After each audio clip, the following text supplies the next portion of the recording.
This time I'm not going to make a mess. Then, oopsie. I'll talk about her. She's 4 years old. She just turned 4 in January. She's really an outspoken little girl. And I love her to death. I don't know. She's my baby, my princess. Yeah. Raising Isaac and being a part of his life and watching him learn to write and read and all of those things has just been amazing to me. It's what I should have experienced with my daughter. I feel like, God's given me a second chance to raise a child, and I'm grateful.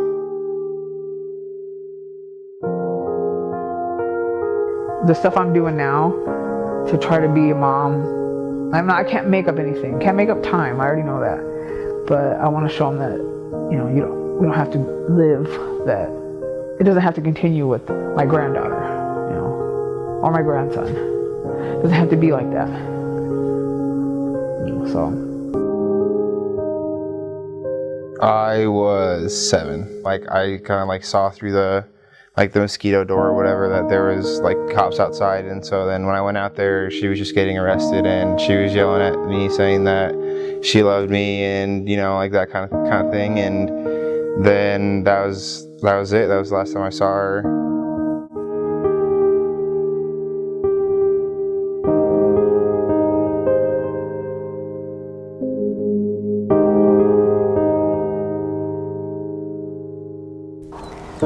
This is Iowa, the picture of farmland, rolling hills, far-reaching fields, and happy families.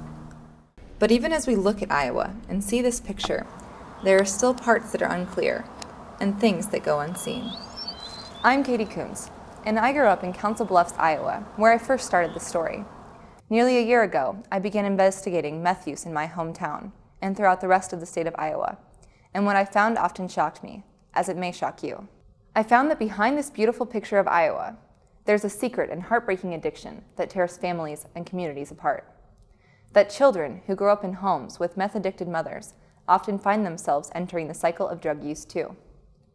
And that the people who try to help these families often find barriers in their way to success. But what I've also found could be a solution. It's about breaking the cycle. I hope that you'll take a closer look at this picture of Iowa with me. This is another picture of Raylan when she was little. What does that say? It was for a school Christmas concert. So I did her hair and she was happy about that.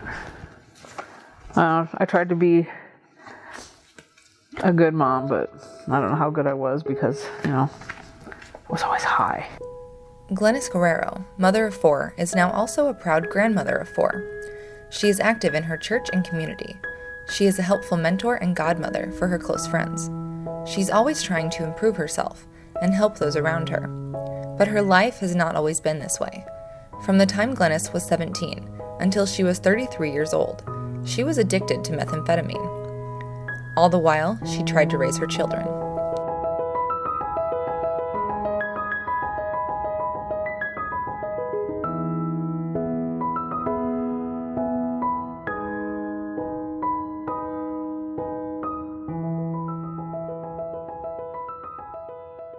This is Wilhelmina when she was a baby. I think she was 2 there. But I think that was Easter because this is a picture of Ephraim and Wilhelmina in their Easter outfits. And I love this picture. Ephraim looks like he's nuts in it. But methamphetamine is one of the most highly addictive, chemically altering drugs available to Iowans. Its devastating effects can damage a user's mind and body forever. And it stopped Glennis from being the mother she wished she was. The same is true for her friend and fellow recovered addict, Lisa Rios, who struggled raising her oldest daughter because of her addiction too. I wasn't a very kind mother, especially if I was waking up with a hangover kind of a thing. I think I was really short and probably mean. I wasn't really abusive per se. I never hit her or anything like that, but I was not available, so I'm sure that did enough emotional damage. I don't remember a lot. Lisa and Glennis both saw their children removed from their custody during the deepest points of their addiction. Let's see. She was 8 years old, and this is the last time that Raylan and Dolores were able to see her. And then she got adopted. But I was still in jail, in prison. For Glennis and her children, Raylin, Dolores, Ephraim, and Wilhelmina, like so many Iowa families, the cycle of meth use meant sometimes losing contact with each other. So there's a couple of times we used to stay with my mom, but it would always end up her leaving us with her friends at her place, or her, like when I got old enough, with my little sister and my little brother Ephraim and Wilhelmina, but I would have to take care of them for days straight.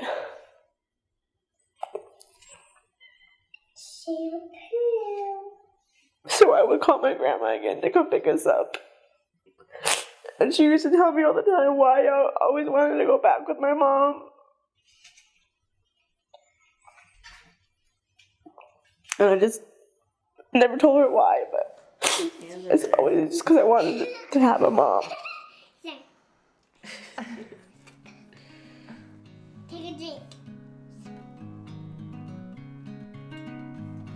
You want a drink? But for Raylin, that simply wasn't always an option.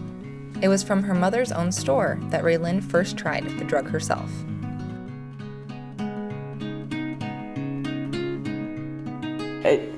I didn't start using drugs until I was 13 or 14 years old, but I knew what they were, and I started to know what she was doing. My grandma drank every weekend, then seeing my mom always using, to me, that was normal. So the people I was hanging out with were using, so why not join the club? This is a story well known for many Iowa children who grow up and live in homes with meth-addicted parents. But for the rest of Iowa, the picture we often see fails to show the wide-reaching control of methamphetamine and its damaging effects on Iowa children. So let me paint a more accurate picture for you. Methamphetamine is considered the drug of choice for the state of Iowa, which means that more than half of all of Iowa prison incarcerations are due to methamphetamine, and this number has only increased since 2009. But more than just prison statistics, the number of meth labs in the state of Iowa has also increased from about 150 in 2010 to 290 in 2013, though this number is down from the peak in 2011, where more than 400 meth labs were seized. But still, even this data may be underreported, as these are only the numbers submitted to the Iowa Division of Narcotics Enforcement. But the picture is still incomplete. New data has shown that the number of Iowa children who are exposed to illegal drugs and who even have illegal drugs found in their own bodies has increased every year since 2008, culminating with more than 1,000 Iowa children testing positive for illegal drugs in their own bodies. Furthermore, the Iowa Department of Human Services shows that at least 110 of these incidents occurred because the child's own parent or guardian was manufacturing methamphetamine in the presence of their child last year. But the picture isn't finished yet, because some estimates suggest that hundreds more Iowa children are still falling through the cracks. For the state employees tasked with helping Iowa's drug-endangered children, the lack of resources can cause serious distress. You know, there's 35,000 people in my county. We remove, on average, anywhere from 10 to 30 children a month. You'd think at some point we'd run out of families. That's a lot of children being removed from their families. So I guess I think we have the manpower. I just think that we're just overloaded. Sorry, I lost you. As Assistant Jasper County Attorney Scott Nicholson paced his office during yet another case, even after hours, it became clear that overloaded hardly begins to describe the workload of the social workers and law enforcement officers who work with the Drug Endangered Children's Program. But one of the reasons we formed our DEC program is to stop the cycle of use in a family. While the agency is meant to help all of Iowa's children, the Alliance currently only reaches 11 of Iowa's 99 counties and has only 2 counties with specific drug-endangered children protocol. But meth reaches the entire state. It's not just Jasper County. It's statewide. There are pockets that are more concentrated, like Newton, like Marshalltown, like Ottumwa. But no, I know it's statewide. And statewide data confirms that meth reaches all of Iowa, with high numbers of meth labs coming out of Black Hawk and Lee counties, though again, not all counties have reported their seizures. But when a report is made, and the Iowa Alliance for Drug Endangered Children can intervene, these kids are separated from their parents and often taken to the Blank Children's Hospital, where they may meet a care provider like Jennifer Sleeter, who screens for mental, dental, and physical health concerns. We're lucky here in Polk County because there are a lot of resources for kids. However, there's so many rural areas in Iowa that there just aren't children, like children's psychiatrists or child psychologists or even therapists that are comfortable working with young children. So, especially in other areas, I just feel there's probably not enough resources for these kids. And when children are exposed to these dangerous chemicals, they face a wide range of physical and mental health risks. All the bad things that happened before the age of 18 impacted social, physical, mental health, as well as work performance, ability to learn, everything like that. Gladys Noel Alvarez is a licensed social worker, and she showed me that children exposed to meth may be neglected, abused, or otherwise traumatized. They see an increased risk in neurological damage, an increased risk for disease, and more often they see problems with social interactions and learning disabilities. A lot of times the kids, just from the secondhand smoke, a lot of times they'll have a lot of respiratory problems. So we see a higher number of ear infections and asthma. Obviously there's always a chance of fires and explosions when it's a lab situation, so we know that's kind of the worst case scenario. And again, the neglect is probably one of the big things. You know, if they're not getting their immunizations, if they're not going to the dentist, if they're not having their regular checkups, you know, a lot of times those are the things that we'll see with those kids. Resources available to children are still hard to find, leaving more Iowa children to enter the cycle of drug use themselves. Substance abuse is not an intentional bad, deliberate thing they're doing, but it's probably a coping skill to help them with their own traumatic experiences, right? And until we address the traumatic experience, we're probably not going to make much headway on the substance abuse issue. But as more and more Iowa children are exposed to methamphetamine, we have to question, how is it getting into their bodies? Kids now, when they're being tested after being out of these homes, are testing positive for methamphetamine and drugs like never before. But it's not because the kids are using the drugs, it's because the kids are in that environment. It's causing them to test positive for these chemicals. These children face a variety of trauma, as school teachers are often the first to see. We have kids as young in kindergarten who are getting themselves up and ready, you know, and probably then aren't getting showers. I mean, because you think about that age level, they're not going to think about those things. Sometimes they're getting fed, sometimes they're not. And as these children grow older, they may make a choice, like Raylyn, to use the drug themselves. I find that the women usually tell me that they got involved in drugs in their early teens, maybe 13, 14, 15 years old, especially if they don't have much of a family support. Some of the women we work with were raised in homes where their mothers, you know, the grandmothers, the mothers did drugs. We see a lot more marijuana use than we do methamphetamine use. But I'd say in the last 5 years that trend is changing a little bit. I am seeing more teenagers using methamphetamine. We call them second and third generation families. As I traveled the state of Iowa and met more families in my research, I found that the cycle of meth use reaches through the generations, and it's clear that families begin to feel that way too. I think that my sisters did it because my mom did. So at a point, I had to wonder, why do people use meth at all? I think I was 17, first time I tried it. And it was awesome. I just remember thinking, oh yeah, I finally found something that makes me feel, I don't know, like it just changed everything. It alters your mind to the effect that you feel like you are this superhero and you can just accomplish anything. But in the end, you don't accomplish anything. I don't really take bad things very well.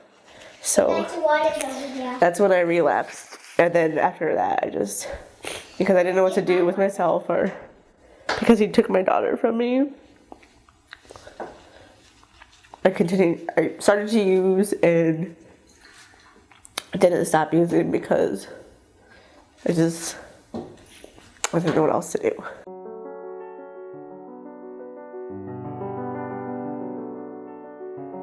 That superhero, amazing feeling that Lisa and Glennis discussed also helps explain why Raylyn might have used the drug when she was in a hard time.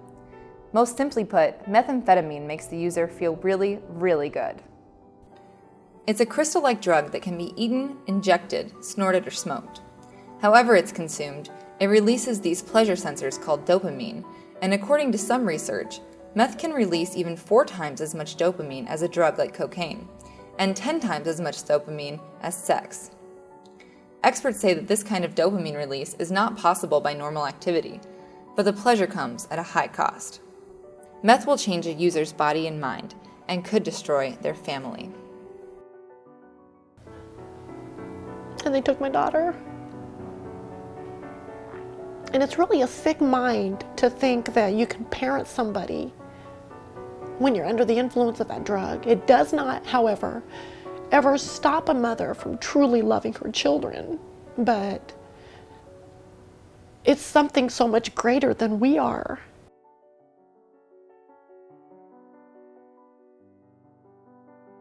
Lisa's right. For so many Iowans addicted to methamphetamine, meth is stronger than their bodies and minds. Meth can permanently alter users' brain chemistry so that they may never have full use of their abilities to feel, learn, remember, or think straight again. Sometimes, if users stay clean for more than 1 year, some may be able to regain their brain functions, but others cannot. Meth also takes a serious toll on the user's body, keeping them up for days and then forcing a prolonged crash. Users may have scars, blisters, and sores, and they will almost certainly find themselves unavailable to their children. And as Iowans are increasingly using and cooking meth, we see more families break apart and more children traumatized. This is why the Drug Endangered Children's Task Force so often must step in. I have had times where I've had to go to a parent and say, it's time for you to choose between methamphetamine and your child. I have 2 other sons, yeah. Alex and Xavier. Over here. I miss them every day, but there's nothing I can do about it because my rights were terminated for them. And now that's why I don't want to do the same thing to my daughter, my baby, that I did to them. But while meth can break families apart, families can also be reunited. She has forgiven me. I feel that God's restored our relationship completely. She calls me when she needs advice, and so we have a very nurturing, loving relationship. I think that the most important person to me is my mom, like, by far. I think I could go on knowing that she's okay. I mean, I don't know how to put it, but she's like the most important part about my life. And that's the way I feel about my sisters, and that's the way I feel about her kids. And I think that despite how crazy we all are, I mean, they're really important to me. But for many Iowa families, the cycle is harder to break. And as children of meth-addicted parents continue to grow up, it becomes a greater and greater challenge to stop the cycle of meth use. And many experts suggest that the best way to break the cycle is to never let a child use in the first place.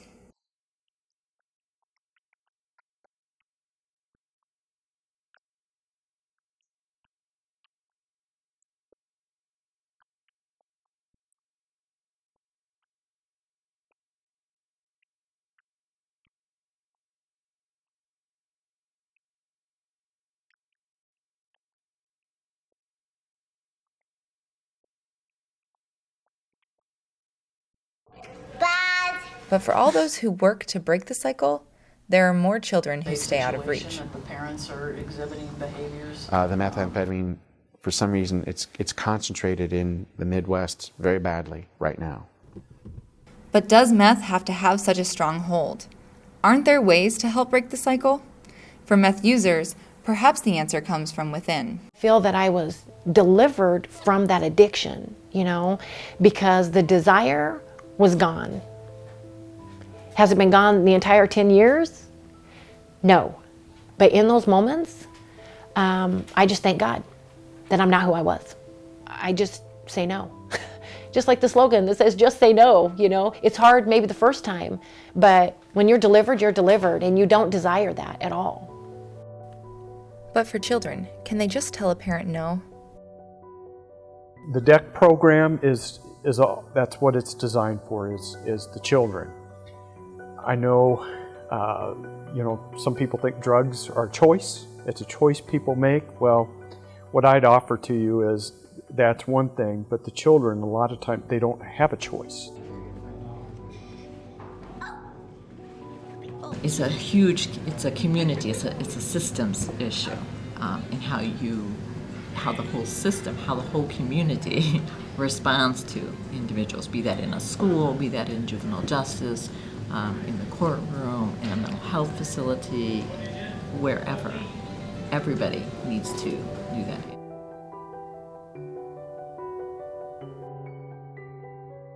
I really think the one thing that we can all do is work together.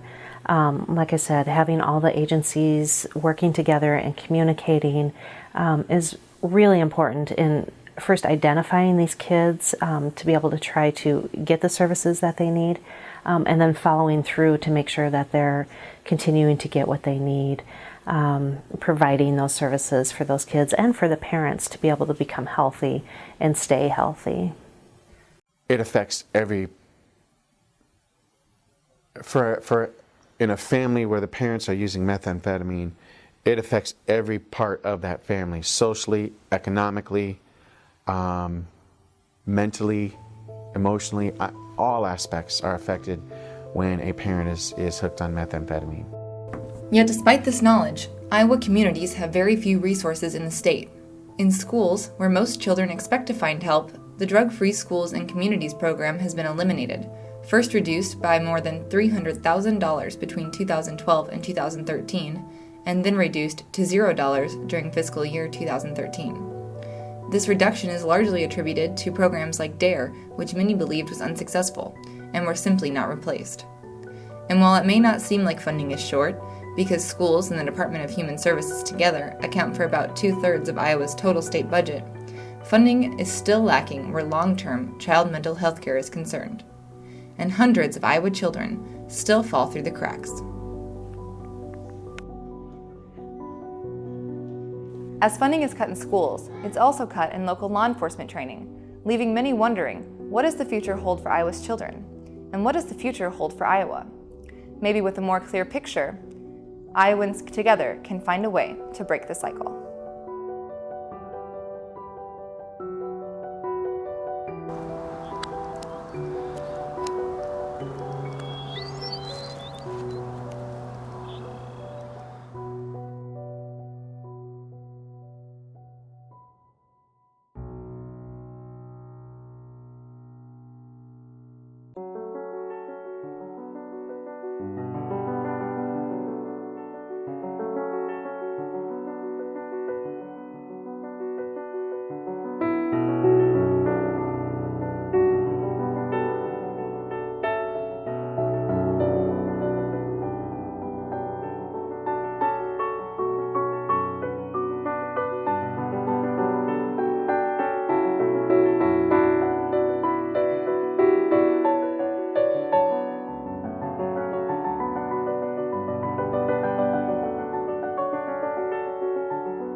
If you're interested in joining the effort to break the cycle of generational meth addiction in Iowa, there are several steps you can take. First, find out if your county is part of the Iowa Alliance for Drug Endangered Children. The Alliance combines the work of police officers with social workers, the county attorney's office, and the local hospital to help ensure that children exposed to these dangerous chemicals are getting the care they need.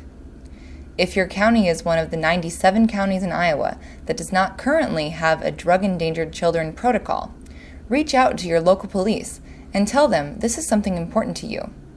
You may also reach out to Susie Scher for more information on how to get your county to join forces with the Drug Endangered Children Alliance. Another option you have to be part of the solution is to make yourself more informed personally.